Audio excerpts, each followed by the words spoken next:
పంచాయతీరాజ్ స్థానిక సంస్థల్లో 42% రిజర్వేషన్ కల్పిస్తూ చట్ట సవరణ బిల్లును ప్రతిపాదిస్తున్నాం సార్. గత ప్రభుత్వంలో 2018 పంచాయతీరాజ్ చట్టంలో రిజర్వేషన్లను 50% పరిమితం చేస్తూ బీఆర్ఎస్ ప్రభుత్వం చేసినటువంటి చట్టం చేయడం జరిగింది. దాంట్లో 285A నిబంధన మరి సీలింగ్ పెట్టడం జరిగింది 50% వరకే.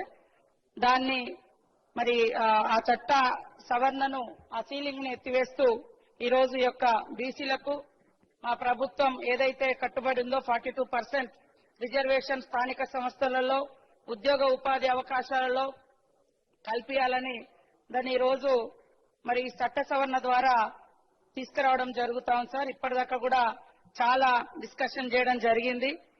తెలంగాణలో బీసీలు అధికంగా ఉన్న రీత్యా జనాభా ప్రాతిపదికన రిజర్వేషన్లు కల్పిస్తామని ఆ రోజు మా నాయకుడు రాహుల్ గాంధీ గారు ఇత్నా ఆబాది ఉత్నా ఇస్సేదారి అనేటువంటి ఒక స్ఫూర్తితోటి ఒక సామాజిక న్యాయ మూల సిద్ధాంతానికి కట్టుబడేటువంటి మా ప్రభుత్వం మరి ఈ రోజు ఇంటింటి సర్వే ద్వారా ఆ తర్వాత డెడికేటెడ్ కమిషన్ ఏర్పాటు చేయడం ద్వారా మరి ఈ రోజు ఈ బిల్లును సమగ్రంగా శాస్త్రీయంగా అన్ని వర్గాలతోటి చర్చ చేసుకొని అసెంబ్లీలోకి తీసుకురావడం జరిగింది సార్. గతంలో కూడా 2 బిల్లులు తీసుకురావడం జరిగింది, ఆర్డినెన్స్ కూడా తీసుకురావడం జరిగింది.